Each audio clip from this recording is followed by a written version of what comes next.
Hello, everybody, and welcome to the Monday edition of Moohead Radio. I am Mr. Moohead, and I am not living in Florida. I don't know what it is exactly outside, but it's not Florida. By Florida standards, I mean wind chills of 25 degrees in Florida and snow flurries just literally about 50 miles north of us in Tampa is just really crazy shit. I'd like to tell you I have a ton of stuff to talk about today. I really don't. I'm going to focus in on the Cavaliers because they're the ones who are making news. The Browns really not so much at this point. And I know a lot of people want to just talk about Brown speculation, but seeing as how the Cavaliers are actually playing games and are in the middle of a season, I think that it's important for me to kind of tap into what's going on with the Cleveland Cavaliers and try to figure out speculatively why. And it's confusing as hell to me. I got to be honest with you. I don't have any inside sources, and I only go by what my gut tells me. Now, I do have a sizable gut, so I got that going for me. But other than that, I'm not real thrilled. I cannot stand Schroeder. I can't stand him, and I can't cheer for him. What a little prick he is. He's played for 11 teams. Why the Cavaliers would have wanted him, except that Kenny Atkinson coached him when he was in Atlanta. But he's been everywhere. Every coach could say that. He's been everywhere, man. He's been everywhere. I mean, and why do you think he's been everywhere? Because he wears his welcome out every place that he goes. He's like a modern day Rajon Rondo. Rajon Rondo. I don't want to hear about him. I don't want him on the Cleveland Cavaliers. But I'm stepping ahead of myself. Let's start with DeAndre Hunter, shall we? And, you feel bad. And I'm trying to figure out why DeAndre Hunter went from being a really important player last year to being an absolute bozo this year. And here's what I notice about him. And I think I'm not going to come to any great conclusions, but if anybody had a blank stare in his face this year, it would be DeAndre Hunter.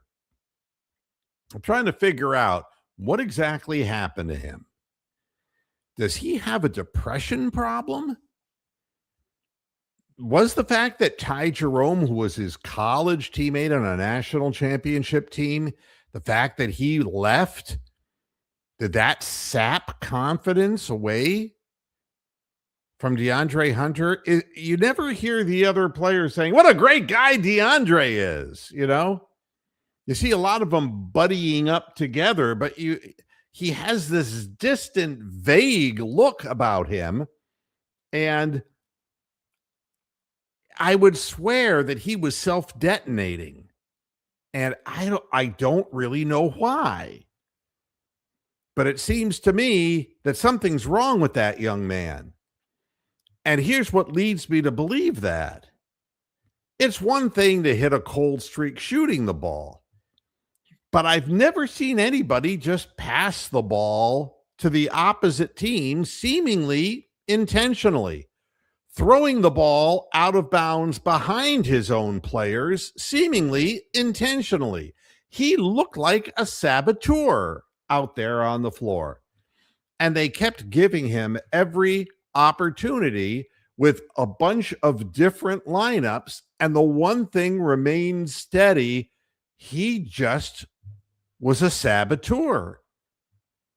If there was a way to fuck up, he was doing it, and I don't know why. Getting the ball stripped, throwing the ball away, missing shots, short-arming balls in the lane. He was just, and no closeout defense whatsoever. No effort. He was playing like somebody who was literally depressed. And the only thing that I could say that was more head-scratching than DeAndre Hunter has been Lonzo Ball. Why did anybody ever think that he was good? From the time he came out of college, he had a big mouth father. Sounds like a quarterback I know. But the bottom line was that you look at him, and when we just got done playing against Charlotte and LaMelo, they both suck. LaMelo, there's not a shot he doesn't love, no matter how bad it is. And he turns the ball over constantly. Lonzo can't shoot, is slow because he's had so many leg injuries. He probably should have had an amputation. And he, too, is absolutely phlegmatic.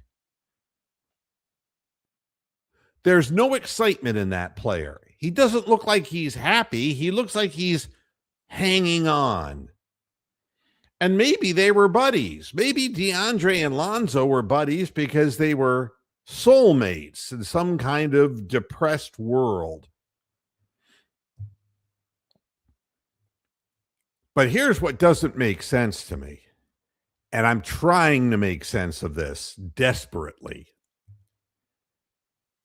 How many guards could you have on a roster? The Cleveland Cavaliers have more guards than Buckingham Palace.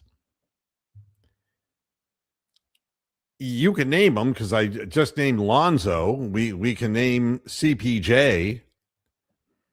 We can name the oft-injured Darius Garland. Talk about him. Now we've got Keon Ellis. 6'4". He's an Isaac Okoro-sized 3-and-D guy coming back to us from Sacramento. I just don't know how many guards. Max Strus, who hasn't played yet this year. Sam Merrill. How many can you have? Now, I understand if you want a guy like Merrill, who's a little taller, if you want to have 6'4" guards out there, I understand that. The guy I feel sorry for is CPJ, because in limited opportunities, he has not done badly. He's a really fine rebounder for his size.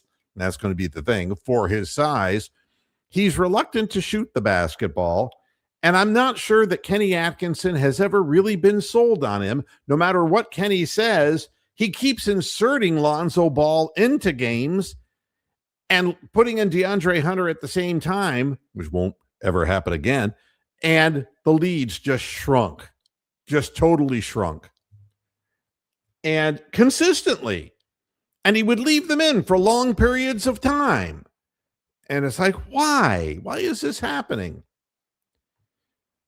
What everyone wants to believe is that this trade deadline is not over for the Cavaliers, because now you're adding Schroeder to the mix. I played with 11 teams in the NBA, Dennis Schroeder. So what does it mean? Will Schroeder actually ever play for the Cavaliers? I have to believe he will, because Kenny Atkinson seems to love him. I couldn't believe what they said. We really like him because he's got an attitude. Fucking A, he's got an attitude. And 11 different teams had to put up with his shit.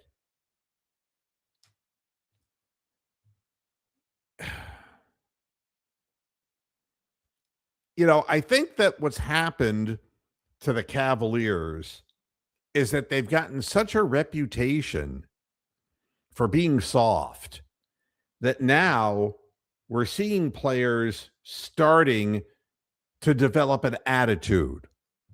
Let's talk Jalen Tyson, another guard who's doing really well this year. You notice the better that he's doing, the more attitude he's just expressing on the court. How he's trying to lure players into altercations. And don't for a minute think that Naquan Tomlin hasn't been paying attention as well. Guy kind of hit him with an elbow to the side of the mouth, and he went up and just, like a blocking sled right in front of the official, knocked the guy on his ass. there's more braggadocio, even though the team hasn't really warranted it. And part of me is sitting back and saying, I understand, because when you play Dylan Brooks and he shoots all of your relatives in the stands and they don't call him for anything, he commits 3 murders, bloody murders on the court and doesn't get called for anything.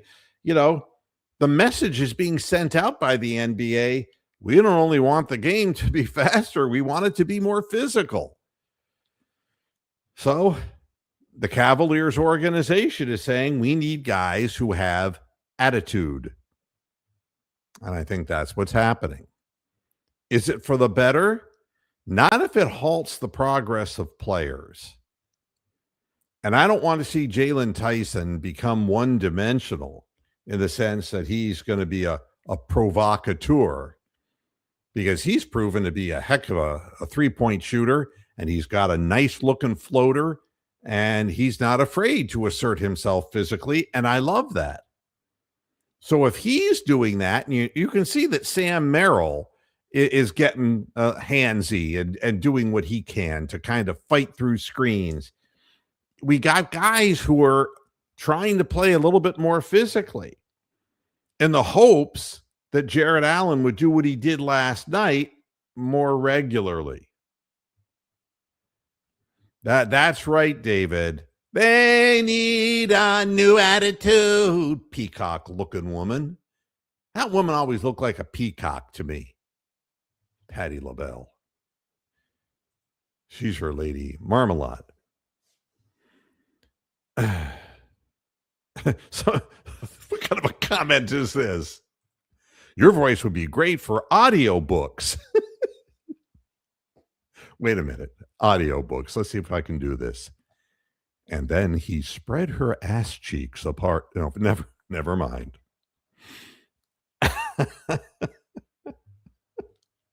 And it's funny when I was, for the person who said that, thank you. I appreciate that. I've been in radio since I was 17 years old, and I was a lousy disc jockey. I really was.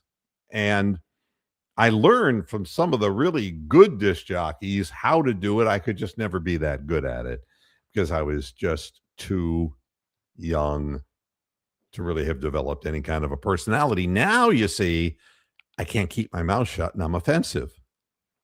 So,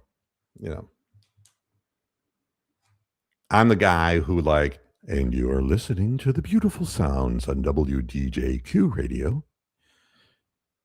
Elevator music for the new millennium. Things like that, you see? Yeah. No, I can do this for you. Are you from Northeast Ohio? Sunday, lead to the nation's leading funny cars at Dragway 42. Yeah. It's unfortunate. This is going to be a fun show. So I have to believe that something is not quite right. Tony, you can get into the studio, but you got to do it right. Tony came and went. And then Tony came and went. Here we go. Tony, my man. Can you hear me? Yes, I can. All right. Yeah. So, I have this feeling that something's going to happen with Cavaliers, and I'm not exactly sure what it's going to be. But if they're looking for guards who are more physical, what does it say about Darius Garland and his foot injury? I'm curious. Are they going to trade Darius Garland? I don't know. It sounds like there's a fucking blockbuster brewing in the NBA with Giannis and the Timberwolves. So yeah, that's right. I mean, I'm hearing that the Timberwolves are going after him like there's no tomorrow. Yeah, they need 3 or 4 teams because of the draft pick situation we're in. But yeah, I wonder if that leads to a star guard from another team being shipped to Cleveland, and Cleveland getting up from some salary and giving up some draft picks or something. Well, the thing that's interesting is what they've done did in some ways ease a little bit of them getting down below the second apron, but Yeah, but you don't get the feeling that anything that was done.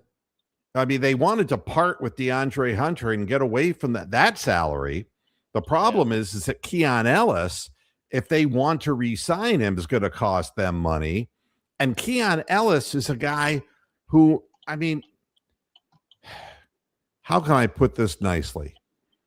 Last year, he was a much better player than this year because he had this disease, and it's called dying in Sacramento-itis. dying in Sacramento. That's exactly right. Oof. Yeah. I mean, it was so bad that when he was there, Mike Brown's head shrunk. Yeah, he's now Mr. I was thinking of a word for Turnip head. He's Mr. Turnip head. A smaller potato, but it didn't. Exactly. Yeah. So, but when you get two guys who are basically, backcourt guys, and you already have, and I think that's a done deal, Ron. I mean, I feel bad for Larry because Larry's a good guy. He's a really good human being. He just can't play basketball at the NBA level anymore. He's just beat up. He wanted to come home. He came home, and now that's that. If he gets sent somewhere, he's going to retire, and he should. He's made good money in the league. I hope he's invested it well because he really is a great guy. Would never say anything bad about that player at all. Because so many times you don't know the people. In this case, I know him, and he really is a good person. I can say that with absolute certainty. Yep. But somebody's got to go. And Max Strus ain't healing.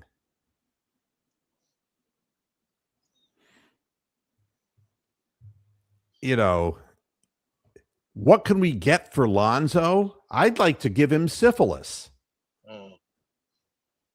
Thank you. A date with a old hooker. Yeah, maybe. Yeah, there you go.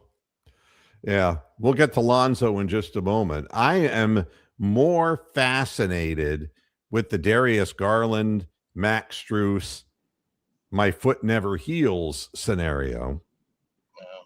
And I don't know what it means. I don't know how all this goes together, but they've sure been holding Garland out for a long time. What started out to be 7 to 10 days, and it's gone on longer than that. Unless they think somehow Dennis Schroeder is going to be that fucking guy that can stabilize the backcourt, which, he'll give you 10 to 12 a night, but right now, it's not that the Cavaliers are playing hideous basketball, but they're just the third team in the East or something like that. Yeah, but they're turning the ball over 20 times a night. Yeah. I mean, the ball handling is really shaky. And people say, well, that's because Darius Garland's not playing. But Darius Garland, you have a problem. Donovan Mitchell, the ball sticks. Darius Garland, the ball sticks. The one thing I can say is that since Garland's been gone, the ball's been moving around more, and the Cavaliers have been scoring, for the most part, more points per game. They're getting more open looks, and they're passing the ball around the perimeter more, as opposed to two guys with the ball sticking in their hands. The question that I have is not whether Donovan Mitchell's a good player or that Darius Garland's a good player. Can they play together? And everything tells me no. Everything tells me that if you can improve your team and you're adding backcourt players, that you're going to be getting rid of somebody. And, I guess I've kind of looked at this from watching every minute of every game. And a guy like CPJ, who he's not there yet. But my God, the guy rebounds and hustles like a beast. He blocks shots. He's instant, bang for your buck off the bench. That's what he is. Not a starting player, nor should he be a starting player. But what we need and what we haven't been able to find is a suitable rotation where there isn't a tremendous drop off.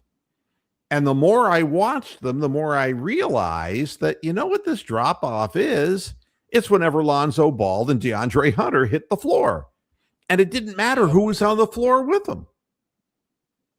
But you sure as fuck, you cannot have the way DeAndre Hunter was shooting, and he was supposed to be the volume shooter in the second unit, to have him, Lonzo Ball, and Naquan Tomlin on the court at the same time. Whose fucking idea is that? There's they got some hustle and CPJ, but CPJ, you can see he's reluctant to shoot the 3-point shot because he's been told not to. And I don't know. I'm just looking at the team and saying, Naquan Tomlin is a great hustle guy. But my God, only he could throw up a corner three and have it wedge in the side of the rim in the backboard. That guy, you want to talk about flat. You thought Twiggy was flat. He suffers from the same disease that Isaac Okoro did. Yeah. If you don't have air underneath your shot, look at Jalen Tyson, for God's sakes. Look at him last year and look at him this year. How much air there is under his shot, how he has developed a motion, a catch, keep the ball high, shoot with arc motion, and the ball is balanced in his hand and he gets rotation. That takes work, folks. That really takes repetition and work. But it doesn't look like Naquan's ever going to be any kind of a perimeter shooter, but he's sure fun to watch. And, give him 10, 12 minutes and he can kind of do his thing. And he's got long arms. He's a pest. And that's great. The way I described him on Twitter was he's a 6'8", 6'9" Matthew Dellavedova. He's a professional pest. And he can dunk the ball. He can get rebounds. He can get offensive rebounds. He's got a great second jump. And he's going to remain. They're going to sign him to a full-fledged contract because he's earned it. And Jalen Tyson is going to be out there playing a lot of minutes. The thing that bothers me is that now they're talking, well, we're going to divide up the minutes between Keon Ellis and it's like you can't take Jalen Tyson off the floor. It's like 23 minutes for Tyson and 18 for Keon. It's like, what kind of bullshit is that? Hi, Bronk. How are you? Anyway, I'll let you guys carry on. I have no idea what you've been talking about. It's okay. You'll figure it out real quick. It's the Cavaliers stuff. So you start taking Tyson off the floor in important moments of the game so that Keon Ellis can play 18 minutes a night, and you're fucking up. Because Tyson can play defense, he can rebound, and he can score. Keon Ellis has shown no ability to score large quantities of points. We don't know anything about him. And I'm not worried about his fucking minutes.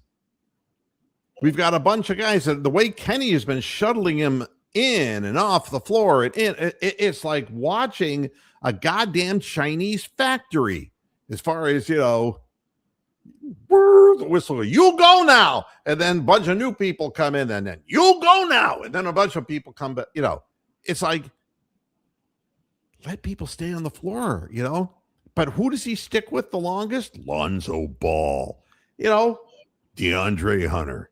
Let's keep them on the floor as long as we can. And in yesterday's game, we're up by 24 points. They came in and they cut the thing down to 10. It's like, get them off the floor. And Kenny does it again in the second half, and the same fucking thing happens. But fortunately, for whatever reason, the opposition decided they were just not going to play hard anymore in the second half of the game, and that was the end of that. But they got that thing back down to 10 points and on their home floor, and it took a couple of Jared Allen. Well, it took a performance of his lifetime. Yeah, but what happened with that? I saw like Did 2 he have, minutes of that game. Was he 40 points or something like that? Yeah, he scored 40 points, and what's his name? Advia, Well, Deniavia, did he wasn't play? playing. He did not play. So, and he's not a tall guy, but he's a bruiser. Okay. So he was going. Allen was going against Donovan Clingan. Wasn't he in Star Trek? Donovan Clingan. Yeah, that's right. Yeah. The pointy ears. Yeah, he went through the wormhole. That's right. And no, yeah. And so for the beginning of the game, you know what it looked like? It looked like Jared Allen was a bear who had just gotten up from his long winter of despair and got up and said, I got to find myself something to eat. And he went after this guy like there was no tomorrow. He was going to the basket and jamming him in, banking him in. I mean, it's like, holy shit, this guy must suck totally.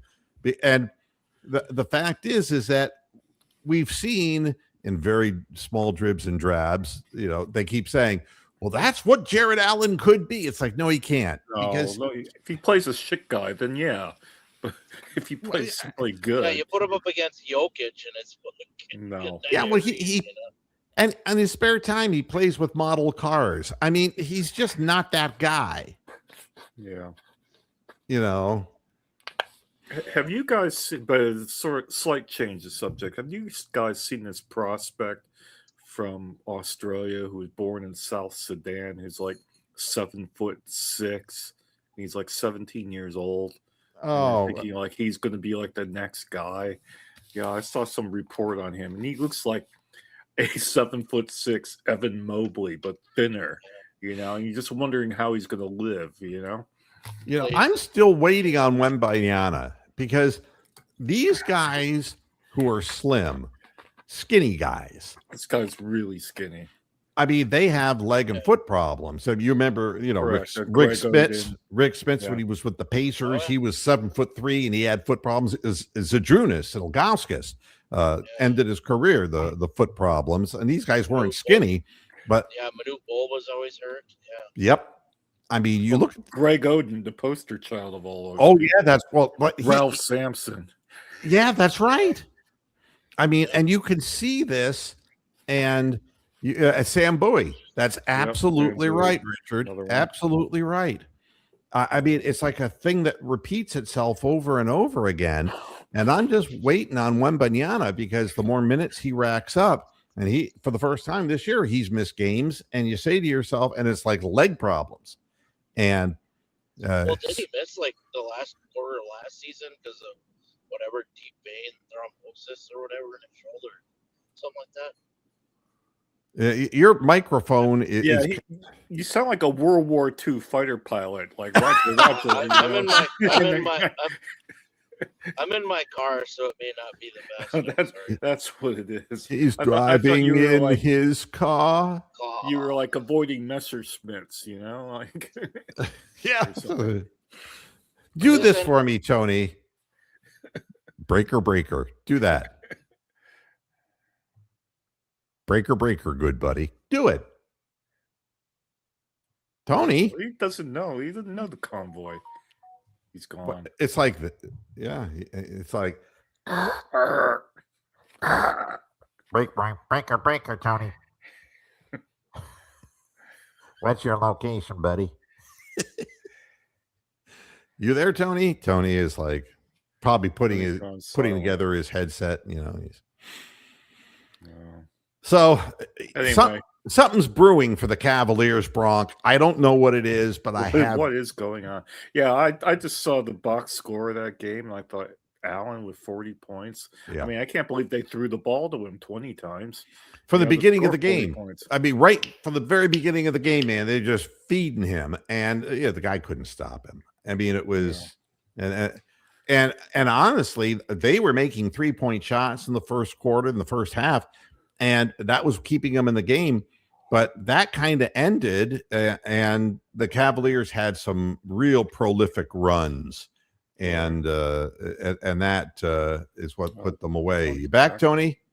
Is this any better? Better. Well, it's better than diarrhea, but No. I can't. Anyway, we're glad you're here, Tony. Thank you. We're glad you're here. Yeah. We're So all still here. David Talevsky's coming in. Oh my God, David, we're putting the band Hello. together. hey, we're the monkeys. Yeah. Get Blue Marini and only one of us is left. Yeah, that's right. Yeah. they're all dead. Yeah, Mickey Dolenz is looking around him like, uh-oh. Ugh. So Damon Wilson died from Sanford and Son. You big dummy. You big dummy. Yeah, absolutely.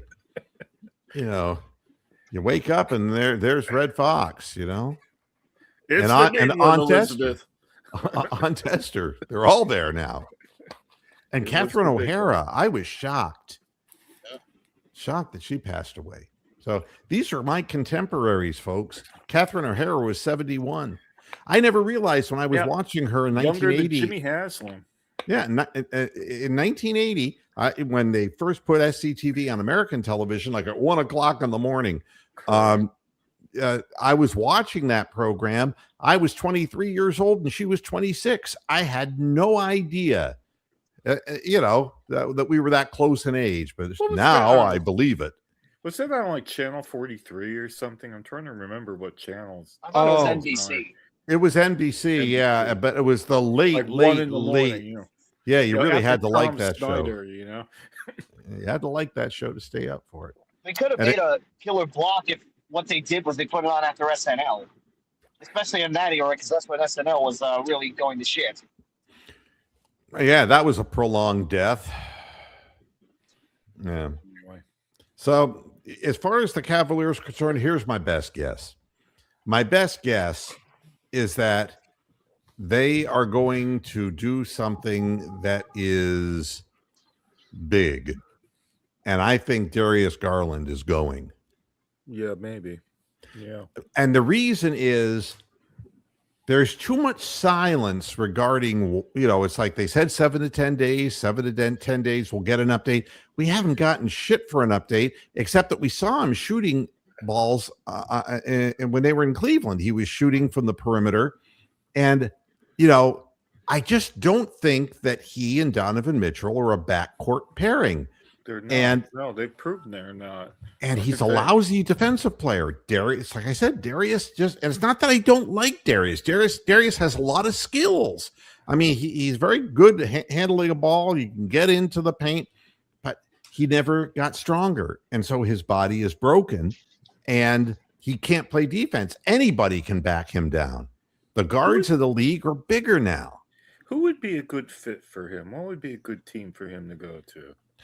Where they could just have somewhere where he's just the Utah Jazz. He can just shoot balls up at will. Yeah, I don't know. Well, of course, not now. Kind of late for that now. But yeah, he's got to go to a team. Yeah, there's no way that he plays in that kind of a physical environment because he's exposed defensively on the floor. You need somebody in the West where they do the up and down game. And he can preside over that kind of run and gun 'em kind of game. So that's where I would see him going out west. Wow. Complete the Moohead nightmare. Trade him to Charlotte for the Mellow Ball, and you can have the Ball Twins. Oh, the Ball brothers. I got your balls right here. Yeah. God. In my trousers. You're trying to imitate me. You trying to imitate me? Look, why don't you grab down my trousers to see the treasure that you find? Oh my God. Oh, dude. And Rick is absolutely right. We're going to start Judy. calling him, Jerry Judy Garland. Wow. We Uh, wear ruby red slippers out on the court. Yeah, the thing There's is no place like home. but there has to be subtraction involved for the Cavaliers because they're under the ultimate pressure because Donovan Mitchell, if they don't re-sign him, they lose their best player. And nobody wants a rebuild. No. Dan Gilbert doesn't want a rebuild.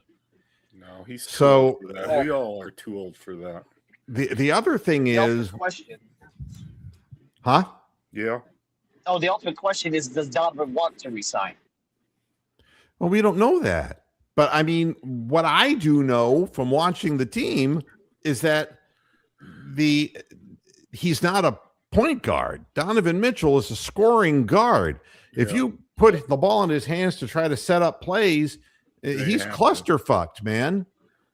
He can't get open court because they just trap him, and he's like at the top of the key and he's just stuck. And that's where a lot of the turnovers have been happening, trying to use him as a point guard. And that's not a good thing. And the only reason I can think if they want Schroeder is because he's a point guard. And that could move, and he's not going to pressure,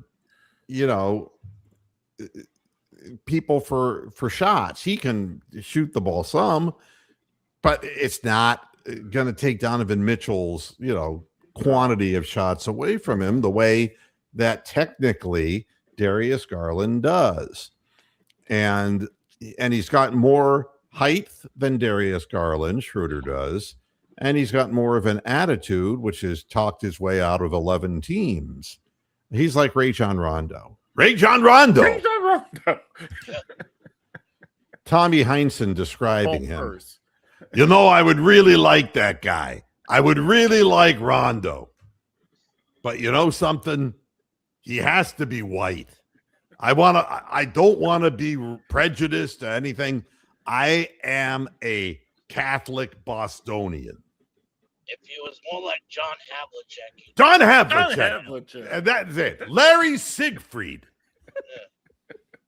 Gerald Green. Oh, wait. Larry Bird. Kevin McHale. Walter McCartney. Walter McCartney. Wow. Oh, God almighty. That Walter Ryan McCartney went Scalabrine. away quick. That went away quick. Oh, man. I just have a feeling that You have a feeling in your water. and there has to be more, because if you're getting rid of Darius Garland, if that is what's happening, you got to get more for him. And where, I don't Where's know. it coming from? Yeah. I don't know. And it's not Giannis, because I don't see that. Giannis don't fit with us. There's no way the Cavs could afford him. That's right. Yeah. Is there like a quadruple apron we can be in? You'd have to give up Donovan Mitchell to get Giannis, essentially. The stupidity of some of the sports fans on the radio. They're saying they should go after Draymond. Well, he's like 90 years old. Yeah, I mean, yeah, you're not gonna, you know what really bothers me? I was watching Dylan Brooks play, and it just makes me get really pissed off that the league is allowing these quasi tough guys. They are encouraging them. I mean, and it's who caused it all. Bill Laimbeer and the goddamn Pistons with Rodman, all that bullshit. That's what started it all, and it's just evolved. It's usually one guy on a team. Now all of a sudden, It's you're going to have four guys. multiple guys doing this nonsense, and it really, I don't know, detracts from the interest of the game. You know, Oh man, one of them ended up losing to the Tigers, Rick. yeah, he did. He did. Jump. That's gnarly. Yeah, I love the more comments, the better, because it exercises my brain. But if you really look at, the thing that's not clear is why Schroeder's even there.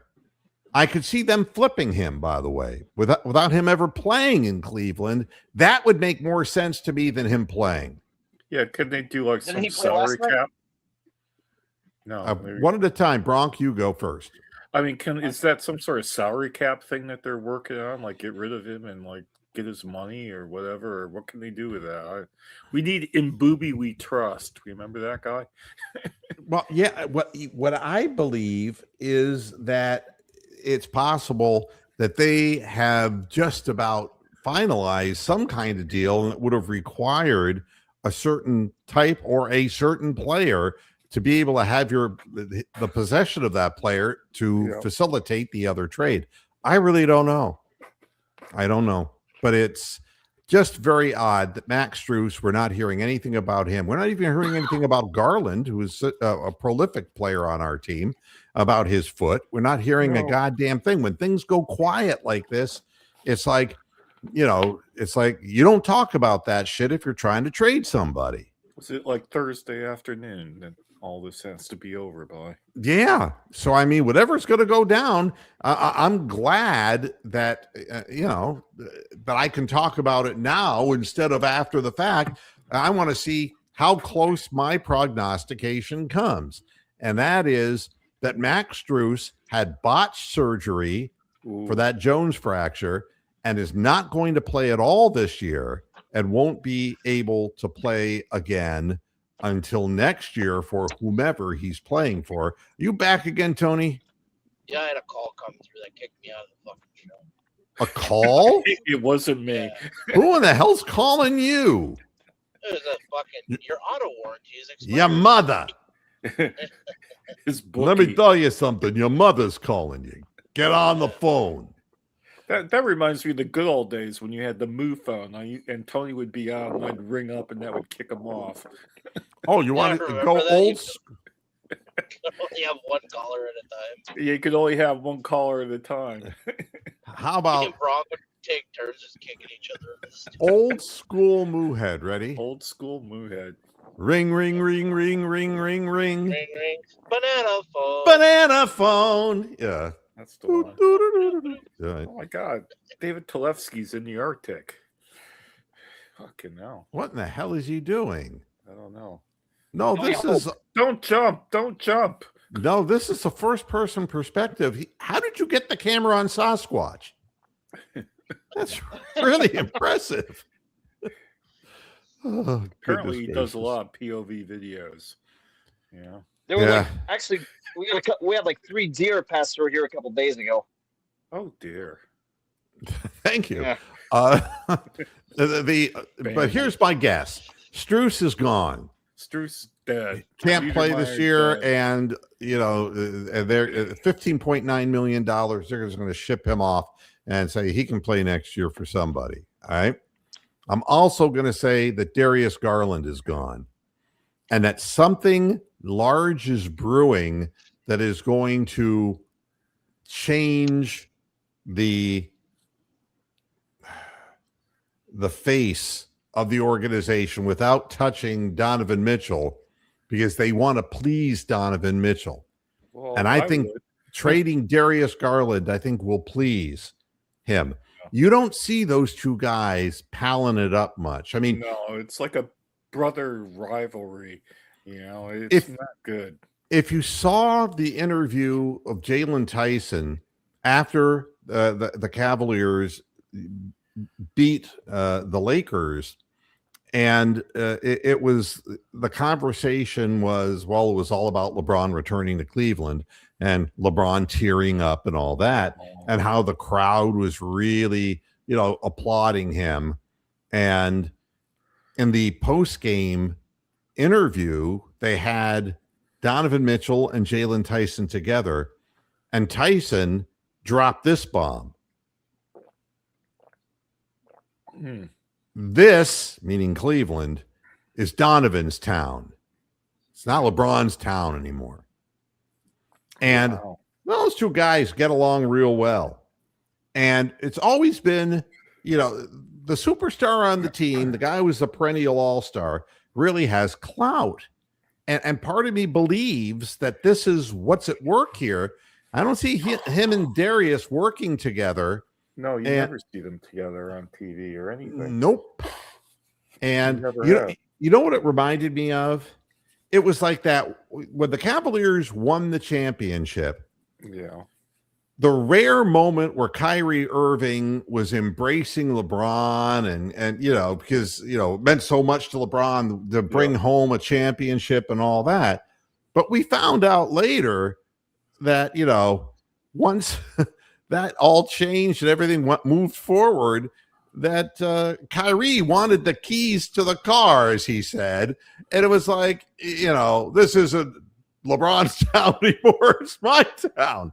And I was like, then ship him off to the Boston Celtics, where Tommy Heinsohn says, I don't know what that guy does for a living.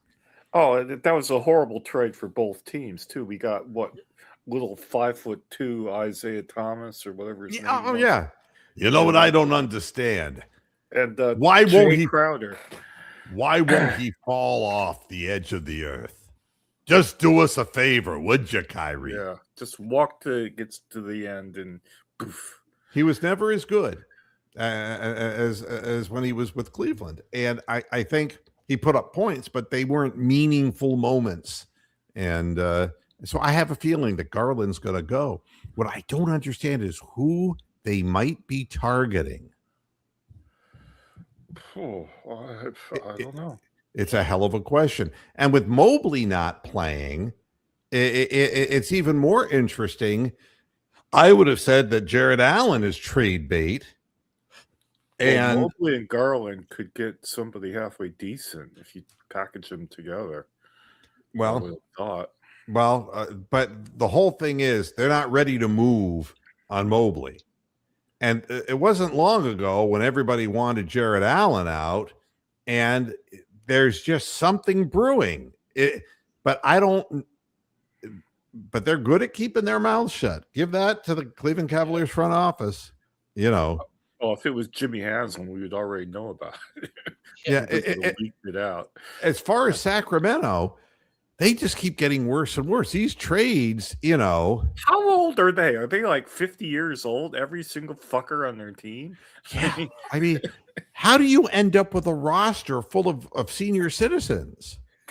Do you know how bad it is? Have you heard that? No, the house announcer, the guy, on the mic, for the arena in Sacramento? Probably, because I've probably seen that feed. Like in Cleveland, Cleveland, you know that, right? And there's like Kings. Sacramento. Here's your starting five. You better see them before they pass away. I don't know. They're getting their Coming up pension at next halftime, week. we're gonna have a euchre tournament. Hey, I love euchre. I'm a euchre king myself. And we're having an incontinence contest. That's coming up at halftime. First 10,000 fans get their free complimentary Kings branded diaper. No, they get the seat cushions so that they, their hemorrhoids aren't acting up. Fucking throw out the seat cushions. But I think you're going to see DeAndre Hunter jacking up shot after shot after shot in Sacramento. And he's dead now. He's like dead to the world. He'll just fade into oblivion. Yeah. So. Yeah. But he'll get what he wants. No pressure and a high volume of shooting. $24 million. That's the only thing I can think of. Wow. I have never seen Keon Ellis play. I know. To be honest, I know very little, if anything, about him. Like, why would I know about role players in the Western Conference. Why would that be important to me in my life? Well, have no I idea saw who that the a number fucker is. of people who were, people who I talk back and forth with and who I consider to be credible people were talking about Keon Ellis weeks before the trade deadline. Ah, Well, I mean, what you have is a guy who this year fell off the face of the earth because probably it was just, he's had his minutes diminished. He was demoted. Last year, he did better. He was shooting 46% or 41% maybe from 3.46 pretty from the good. floor. And at 6'4", he got some long arms so he can play some defense. And, the Cavaliers specifically said that they feel that they can mold him into being a better player than what he has been in Sacramento. And I'll buy that. Well, it didn't work with DeAndre Hunter. I mean, has anybody said, like, let's bring back George Niang and Karis LeVert? I mean, Yeah. It did work. Niang! No, it did. It worked from the standpoint that it got him back together with his college buddy. And it was a Last great year. ride for half a season, and he just couldn't, he couldn't do anything wrong. Yeah, But it's like 30 games of ride it was for, and that was it. But then when they said to him, you're going to start, his balls shriveled. Yeah. And it just went away. Yeah. And how about this for a headline from Terry Pluto? No. What is Jared Allen's secret value to the Cavaliers? Oh. And the answer is he's the one who plays once out of every 4 games and really agitates the fan base the most. That's your answer, Terry. Go back to got gray hair, though. Can I ask Dwayne Stat what the weather is like in Florida? I mean, what is going on? Has hell freezed over? Yeah. I'll tell you something. With the wind chill factor down here in Tampa, it was 25 degrees, and that is a dung freezing 25 degrees. Damn. There were flurries. Flurries? Did you have flurries? A lot more flurries than a Jake Paul fight. Whoa. Thank you. Have you checked on the elderly? A cold shower. Yeah. Have you checked on the elderly in your neighborhood, like how Dickie V's getting on? And everything's baby, all right. it's fucking cold out here, baby. I finally found something that makes my dick hard again, baby. And it needs radiation. Check out this popsicle, baby. Oh, wow. I know. It's I just keep thinking, about let's do this. Dwayne Stat having sex with Mary Kay Cabot. Let's go. Ooh. Oh God. Oh God. It's coming, gone. Wow. I know.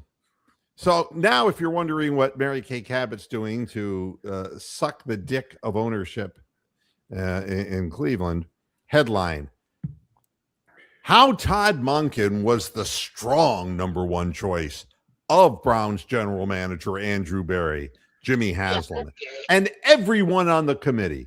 That you have to put that in a headline just proves it's not true. I mean, you get better news out of Pravda in Russia. I mean, you really do. God, it's annoying. It's just, amazing. If I wanted something up my ass, I'd just buy a dildo. And here's what she says. The truth is, anytime Mary Kay Cabot says, the truth is, it's the exact opposite. You know it's not true. Monken was the strong number 1 choice of everyone in the building, including me, including Andrew Berry. Wow. Uh-huh. Righto. Well, if Monken is just, from what I've seen, which may not be accurate at all, He just seems to have hired all of his offensive team, and they're still waiting to decide what the defensive side of the ball is going to look like. So No, what it looks like tells me Schwartz is coming back. what it tells me is that Monken has kicked the door wide open for Schwartz and let the Browns negotiate with Jim to Yep, see if he's willing to come back. I think he probably will actually, but because only the reason why I say that is from personal experience. I have had hissy fits at jobs myself and come back, so I know it can be done. You know, it can happen. So, No, he's not bringing Lamar to Cleveland. I wouldn't have thought. Let's snuff that baby out in the crib, man. No. All right. I wanted to give a little update that I think is interesting. This headline: Guardians' decision to pass on proven power bats raises questions. Why would it raise questions? They don't want to pay him. They didn't want Eugenio Suarez, who was the guy who hit 49 home runs last year. And Suarez went about a 1-year, $15 million deal to Cincinnati. So it wasn't like they were in the had big bidders in on this. Austin Hayes, 1 year, $6 million to Chicago. That's chump change for the MLB, man. That Right, is exactly. No money. No money whatsoever. And the commentators are all saying, God, they could have brought those guys in at that price. Why weren't they bidding on it? And I think I have an answer. No. Yes. I'm going to look this up so that everybody can hear. They're going to bring back Russell Branyan. Richie Sexton. All right. With the Jose Ramirez re-signing, people are saying, why in the hell? Why in the hell? Yeah, why? Why would Jose Ramirez put himself in eternal hell? All right. Do the Andy Rooney voice. Why is it that Rose? Why is it that he would do something like that? Is he one of those self-haters? There's Bill Hader and self-hater. Haters, yes. Yeah. Well, there was an interesting little thing when Jose Ramirez signed that long-term deal for the future to finish his whole career in Cleveland. Who was up there announcing it? Mary Kay Cabot. That's right. No. No. Paul fucking Dolan? Yeah, sure. But who was with him? Oh, I don't know. David Blitzer. Now, Wow. David Blitzer is now the 30% owner of the Cleveland Guardians. Oh, I know nothing of this. but no, this is interesting. Listen to this guy. This guy is an investor employed by Blackstone. Oh, God. He is the first man to own equity in 5 major sports leagues in the United States: the NBA, the NHL, the NFL, MLS, and Major League Baseball. Oh, he must be a hedge fund cretin. Yes. This guy's got more money than God. And he suddenly is silently sitting there. And he, you know what he looked like? He looked like all the people who are running America that we can't see. Yeah, and Britain as well. Let's be fair. I mean, they're all everywhere. Yeah. My goodness, this guy, I'll just do this. The New Jersey Devils ice hockey team, the 76ers basketball team, the Washington Commanders football team. Wow. This guy, and his minority shares climbing up. And the belief amongst people that I talk to is that by 2028, he will be the majority owner and the Dolans will be gone. Gone. Well, they're getting old. Dolans So- are like the Koch brothers, man. They're getting old. Dolan does not want to spend money while he is the majority owner. Yep. But that's why Blitzer was there to announce the long-term signing, because that will affect his pocketbook. Brain. Yeah. Exactly. And that is why he was up there. So something is right around the corner for the Guardians, and it will be no more Dolans, and it will be Blitzer. Yeah, and that could go either way. That could be really good, or that could be really, really bad. And it's hard to say which way it'll go. He has an estimated net worth of $3.6 billion, and that's low. I can tell you, because he's probably, God only knows what else. He's probably got a lot of wicks in different pies. I'm going to ask a question here of Google. Ask Let's see. Let's see. Yes, David Blitzer, the American businessman of the 76ers and Devils, is Jewish. I think we can I kinda told work that- you we can so. probably work that out. Go Blitzer, Donna and Blitzer. Yeah.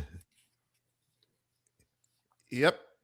He's a donor to the Hillel International, which supports Jewish students in higher education. He is listed as a prominent Jewish American sports executive. And Well, he's surely got he must- the nose to prove it. He must do other things than sports, though. Come on, where's the hedge fund that he runs? He must run a hedge fund. Oh, if I really got into his wiki, I mean, it would. That sounds really disgusting. Yeah, got into his wiki. Hey, look what I found.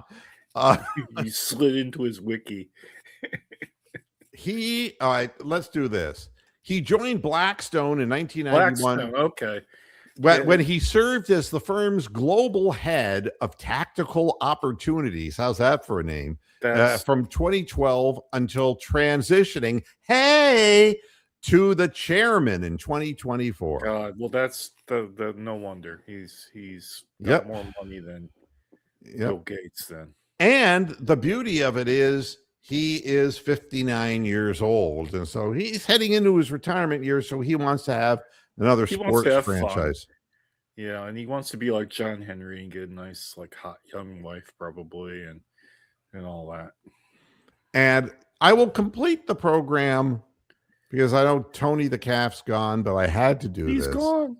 No. Yeah, he's gone. What's really sad is reading this. No. The Minnesota Vikings struggled to a 9-8 record this past season, failing to make the playoffs after a 5-win decline from the 2024 season. And their wide receiver, Justin Jefferson, can't help but wonder if things would have been different had Sam Darnold been under center instead of J.J. McCarthy. Wow. All it takes is one bad decision, and you're in Jimmy Haslam land. And the fact that Jimmy makes like 8 of them. Yeah, he makes bad decisions on a yearly basis. Yeah. Yeah. Exactly. So I thought that was really interesting that the players sit back and say, we should have kept big forehead guy that nobody liked. We sold out to a Michigan quarterback who probably wasn't that good anyway, who hasn't been able to stay healthy. And that's that. Pretty amazing. But at any rate, we're going to find out within the next 2 days or so what's up with the Cavaliers. And for the record, if you're just tuning in to the program at the end of the program, my guess is that Darius Garland will be traded, that Max Strus will be traded, that Lonzo Ball will be traded. I just don't. I think you're right. The return, I just don't know. Maybe we'll get Lauri Markkanen back, I have no idea what's going to happen. I don't think anybody does. And with all this, talk So- about the So did I Timberwolves. miss anything in the first half hour? Was there any news No. out there? Because I was away. No, I mean, was eating a because it's all bacon sandwich. speculation. I called this up front a speculation show because there are no hard facts and there's not even any good leads. It's just people doing what I'm doing this past hour, just throwing stuff out Just and seeing talking if, bullshit for the past. to see if anything sticks because there's something that isn't right. You Yeah. can't have this many small ball handlers on your team. There's got to be people need to handle balls properly. Let's face it. consolidation of roster, and that is going to be done through a trade. And I know that people are going to go ballistic if Darius Garland or when Darius Garland gets. I won't be, but I don't know who these other people are. I would can't trade speak to him them. in a heartbeat if there was something really good at the end of the rainbow.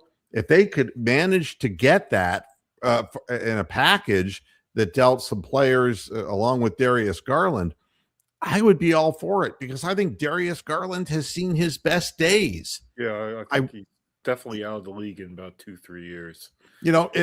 Or just really slowed down to the point where whatever his advantage was isn't anymore, So there you have it. Bronx, I can't see them being traded to anybody in the East, though. I can't see us doing a deal, because I'd like to get, people like Nimhard and, guys like that are serviceable, that are, somebody like that. They need athleticism. Kenny wants them to run and shoot and get into their offenses quickly, likes the pressure. You see what difference even a guy like Tomlin, who has no experience, or CPJ, just by bringing running and energy and playing hard. Denny Avia would be fucking amazing on the Cavs. Yeah, I mean, there's a lot of possibilities, and when you start seeing players not playing in a game and it's not completely explained why they're not playing. Well, that happens in England in the soccer league. We had our transfer day today, it's over, and players don't play in games when they're linked to other teams. It's just the way it is, and that's pretty routine. But the fact that it's happening in the NBA and with the Cavs is quite amazing. I had a bunch of foreign friends. We were all into Global Head. Yeah. Hey.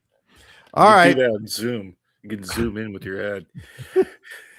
Bronk, it's time for me to go and jump into a warm shower so I can recover from this cold weather. Is it? You got the heating on. Do you actually have heat? I mean, are there people that don't have heat and having their pipes freeze on them? Oh, I'm sure. I'm sure people living in mobile homes and stuff. There are in Florida a lot of mobile homes, and those people are suffering right now. You bet. Wow. All right, man. I got to get the hell out of here. But thanks for joining me, and everybody out there, thanks for joining us. We'll be back again on Friday. Until then, hasta la vista, Pastor Heads. Good night.